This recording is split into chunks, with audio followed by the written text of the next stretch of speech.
अब ये थोड़ा आसान दिख रहा है, इसको देख लो। तुम लोग पहले ही जो है कठिन सवाल पूछ लेते हो, हम क्या करें।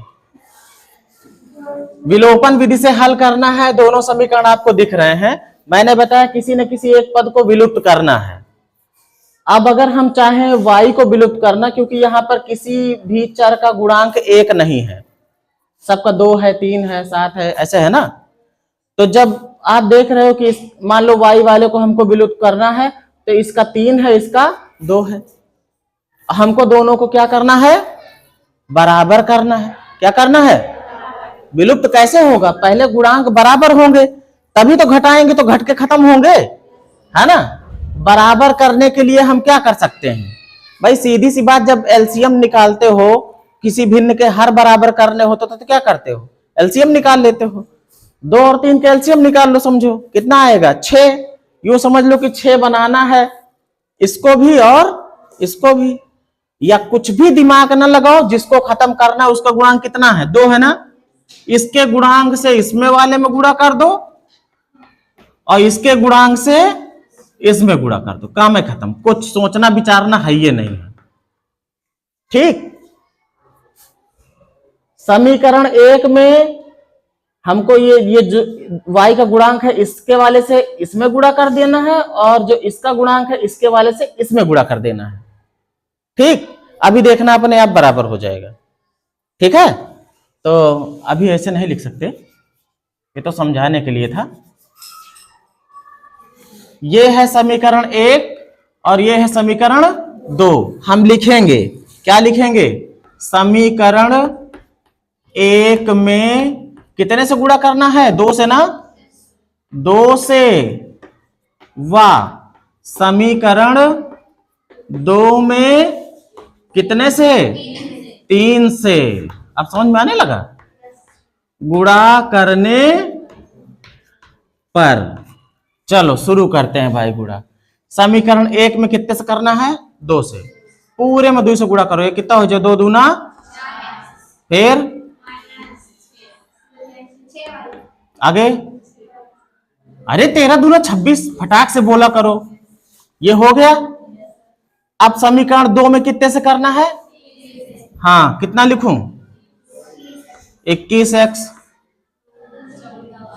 आए 6y, 3 से कर रही हो ना, 3 दूनी, यहां कितना हो जाएगा, 3 दूनी 20 तिया 60। अब ये था तुम्हारा समीकरण 1 और ये था तुम्हारा समीकरण 2। एक काम करो, गुणा कर दिया, बदल दो नाम इनके, सही रहेगा। कहोगे 1 यहां है 2 यहां है, तो फिर 1 2 कैसे, ये मान लो समीकरण 3 बन गया और ये समीकरण 4 बन गया, ठीक है। गुणा करने के बाद देखो बराबर हो गए ना गुणांक दोनों के। यही तरीका अपनाना, दिमाग अगर ना लगे तो, इसके गुणांक से उसमें गुणा, उसके गुणांक से इसमें गुणा। अब इसके बाद देखो दोनों के चिन्ह क्या है, दोनों माइनस में है, दोनों माइनस में है ना। अगर समान चिन्ह हो तो घटाने वाला काम, समान चिन्ह हो तो चाहे प्लस प्लस में हो और चाहे माइनस माइनस में हो, समान चिन्ह है तो घटाने वाला काम। तो हाँ, समीकरण 3 से समीकरण 4 को क्या करेंगे, क्या करेंगे, हाँ समीकरण 3 से समीकरण 4 को क्या करो, हाँ घटाने पर। अब घटाओगे तो चिन्ह भी बदलेंगे सबके, है ना। ये प्लस में है तो ये माइनस हो गया, ये माइनस में है तो प्लस हो गया, ये प्लस में है तो ये माइनस हो गया। बात समझ में आई भाई। नीचे वाले के चिन्ह बदलेंगे ना, क्योंकि ऊपर वाले में से नीचे वाला घट रहा है। जैसे जब भी कहा जाता है, जैसे मान लो x में से y घटा रहे हैं, तो इसका मतलब x में से y घट रहा, तो x में से माइनस होता है कौन, y। ये माइनस किसके लिए होता है, y के लिए होता है ना।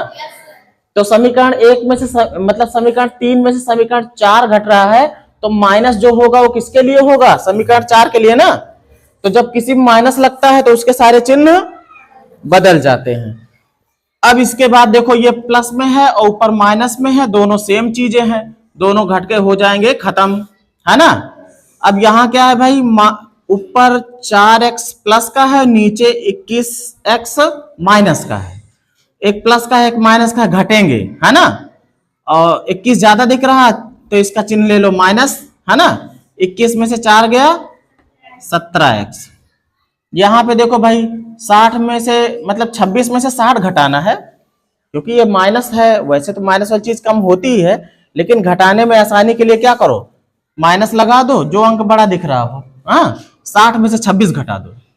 60 में से तो 0 में से 6 गया,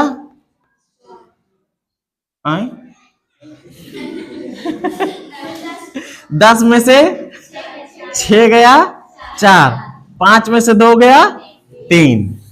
अब x बराबर क्या हो जाएगा, माइनस का 34 बटे माइनस का 17, 17 दूना x का मान आ गया ना। तो कितनी जल्दी आया। अब x का मान किसी में भी रख दो। किस में रखोगे, 1 में, 2 में, 3 में, 4 में, जहां मर्जी पड़े 1 में रख दो। x का मान समीकरण 1 में रख दो, जहां पर x है वहां पर 2 रखना है, ठीक, लेकिन ब्रैकेट लगा के। तो 2 था वहां पे, x की जगह पे रखना है ना, ब्रैकेट लगा दो, 2 लिख दो। बात समझ में आई। -3y बराबर कितना, 13।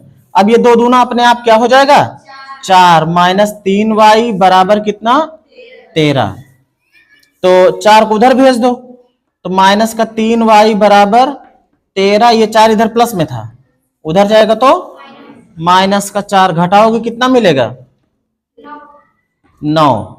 तो y बराबर क्या हो जाएगा, 9 बटे माइनस का 3 है भाई, है ना, 3 तिया माइनस का 3 आ गया। y का मान कितना आ गया, माइनस का 3। x भी आ गया और y भी आ गया। कितने थोड़े में आ गया, है ना। कुछ और सवाल देख लेते हैं विलोपन विधि वाले, है ना। क्या हो गया।